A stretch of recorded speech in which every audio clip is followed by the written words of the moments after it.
Hello guys, welcome to the channel everyone. Myself Krish, a first year BHM student. और आज से हम start करें एक नई सीरीज़ जिसका फर्स्ट टॉपिक मैं लेने जा रहा हूँ इम्यूनिटी, जो हम कवर करेंगे मेरी पर्सनल नोट्स से। और इसमें इंक्लूड होंगे T4 versus T8 topic, then specific non specific immunity, and the third one is cell mediated immunity and humoral immunity. So let's get started. With the immunity definition. So it is the self-preparedness of the body to fight against the microbial agents, non-microbial agents and malignancy. Immunity has two types, non-specific and specific. Non-specific जो सबकी अलग होती है, specific जो सबकी same होती है. Non specific में आता है कंस्टिट्यूशनल बैरियर, जिसमें intactness of skin and mucous membrane है. दूसरा है सेबम स्किन. देन आता है कमेंसेंस जो होता है गुड बैक्टीरिया. देन HCl जो गट में प्रेजेंट है. सीलिया जो रेस्पिरेटरी में है. और phagocytes. Primary phagocytes are neutrophil, macrophages है, और एक और आता है मोनोसाइट्स. ठीक है. और जो नॉन स्पेसिफिक इम्यूनिटी है उसको हम इनेट इम्यूनिटी भी कहते हैं. और इनेट इम्यूनिटी क्या है? फर्स्ट लाइन ऑफ डिफेंस है. क्या है? First line of defence. ठीक है. देन आता है स्पेसिफिक इम्यूनिटी, जिसमें दो टाइप्स है, एक्टिव और पैसिव. एक्टिव में आता है नेचुरल और आर्टिफिशियल. नेचुरल में इन्फेक्शन है और आर्टिफिशियल में वैक्सीनेशन है. ठीक है.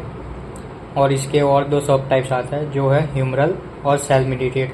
ह्यूमरल जो बी लिम्ब से कंट्रोल होता है, सेल मेडिएटेड जो टी लिम्ब कंट्रोल करती है. पैसिव में आता है एंटी टिटेनस, जो इंजेक्शन के जरिए लेते हैं. और मदर टू फीटस है एक, जो अम्बिलिकल वेन के थ्रू एंटीबॉडी रीच होती है. सो हम कंटिन्यू करते हैं नॉन स्पेसिफिक के कंपोनेंट के साथ. फर्स्ट है कॉन्स्टिट्यूशनल.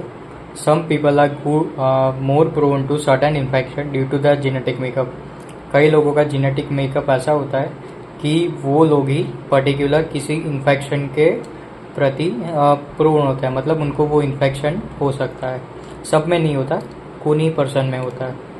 देन आता है बैरियर, जो है intactness of skin and mucous membrane prevents the entry of microbe. जो माइक्रोब है उसकी एंट्री को प्रिवेंट कौन करता है?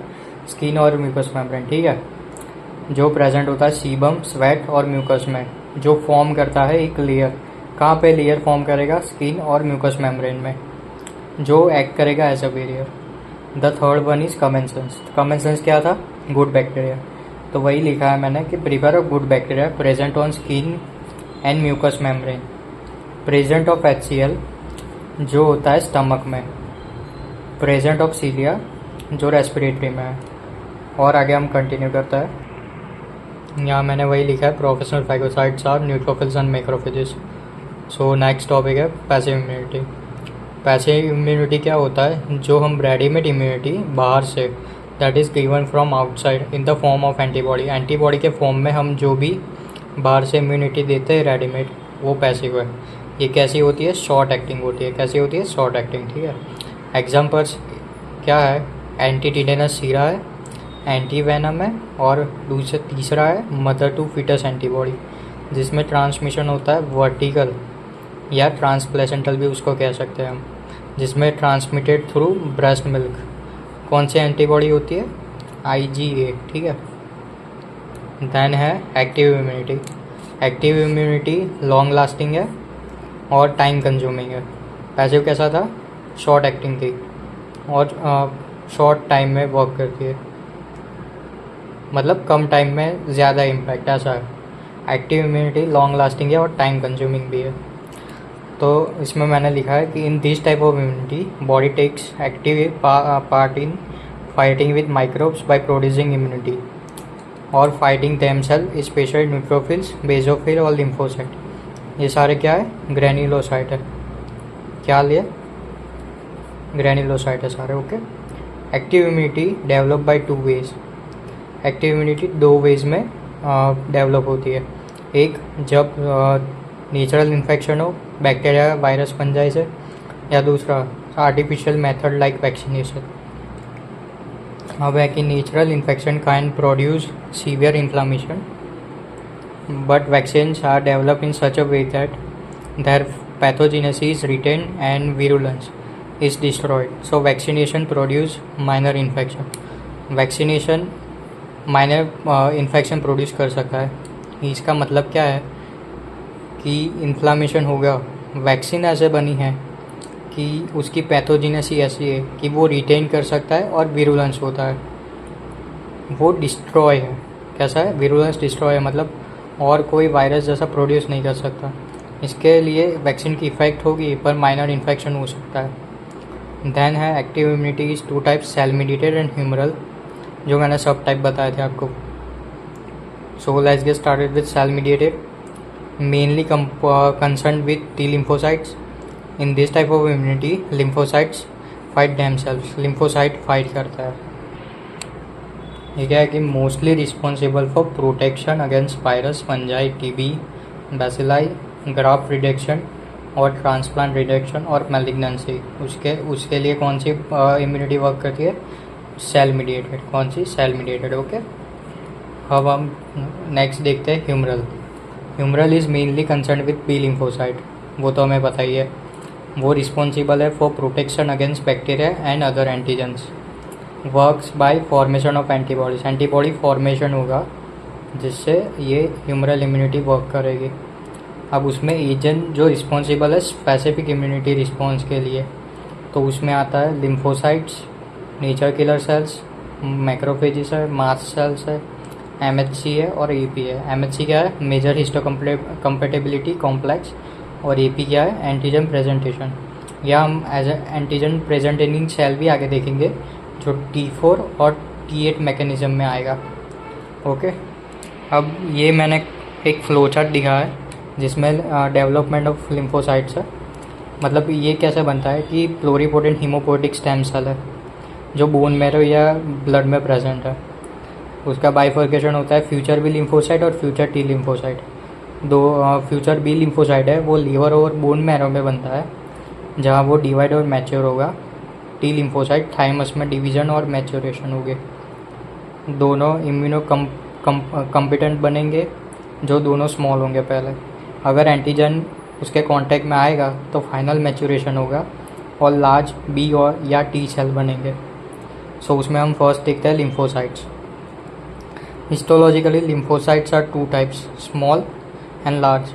स्मॉल एंड लार्ज किसके हिसाब से? हिस्टोलॉजिकली। और 2 टाइप्स कौन से? B lymphocyte and T lymphocyte. Okay, जो उसके वर्क के अकॉर्डिंग है। जैसा मैंने कहा वो वर्क के अकॉर्डिंग बी लिम्फोसाइट और टी लिम्फोसाइट, तो वही लिखा है। Functionally there are 2 types, B lymphocyte जो प्रोवाइड करेगा ह्यूमरल इम्यूनिटी, टी लिम्फोसाइट जो सेल मीडिएटेड इम्यूनिटी प्रोवाइड करेगा। सो देख सकते हैं आपकी टी सेल 2 में डिवाइड हुआ, T4 और T8, ये दोनों उसकी सब टाइप है। ठीक है, T8 जो होता है वो किलर सेल है, किलर लिम्फोसाइट, और जो हेल्पर TH सेल है वो T4 है। ठीक है, अगर हम उसका नाम देखें तो CD4 और CD8 है। CD का मतलब क्या है? क्लस्टर डिफ्रेंशिएशन है। ओके, अब जो T4 सेल है वो हेल्पर और मेमोरी सेल।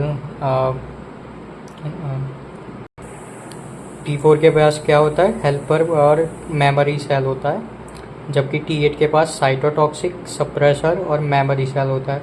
यहाँ पे साइटोटॉक्सिक क्यों है? क्योंकि T8 क्या है? किलर सेल है। ओके, और T4 क्या है? हेल्पर सेल है।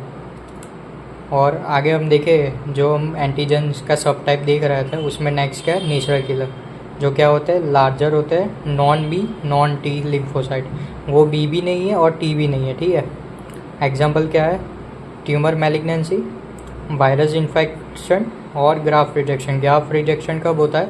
जब किसी की बॉडी में कोई ट्रांसप्लांट होता है और वो बॉडी उसके खिलाफ वर्क अच्छे से नहीं कर पाती, या जब उसकी बॉडी वो क्या कहते हैं अडेप्ट नहीं कर पाती, तब ग्राफ्ट रिजेक्शन आएगा। फंक्शन क्या है नेचर किलर के? कि दे डायरेक्टली की ट्यूमर सेल को डायरेक्टली ख़त्म करेगा, प्रिवेंट करेगा मैलिग्नेंसी को, फाइट करेगा वायरस इन्फेक्टेड सेल्स के खिलाफ, और रिस्पॉन्सिबल है graft rejection as we told further. They are usually active and directly start killing the antigen. वो वर्क करेगा, they are usually active and directly start killing. Mast cell देखते हैं हम आगे।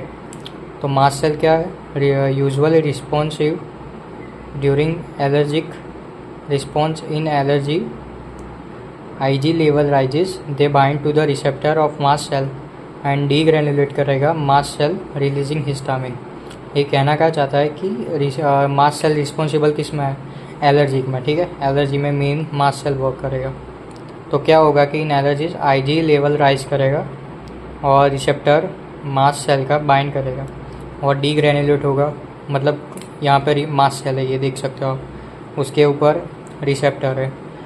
एलर्जी हुई, यहाँ पे IG एंटीबॉडी जो होती है वो एक्टिव होगी, डीग्रेनुलेशन होगा, हिस्टामाइन रिलीज होगा ईचिंग के वक्त। हिस्टामिन क्या है? Chemical mediator. नेक्स्ट है MHC और AP जो एंटीजन प्रेजेंटेशन है। MHC है न्यूक्लिएटेड सेल और प्लेटलेट में प्रेजेंट है एक्सेप्ट RBC, और MHC2 जो है वो macrophages, B lymph and T lymph और डेंड्राइटिक सेल्स में मिलेगा। एंटीजन प्रेजेंटेशन कब होगा? जब MHC1 और MHC2 उसका एक्सपोजर होगा इंटरनल या फॉरेन बॉडी के साथ, तब मतलब एंटीजन के साथ अगर वो कनेक्ट कर देगा तब एंटीजन प्रेजेंटेशन होगा।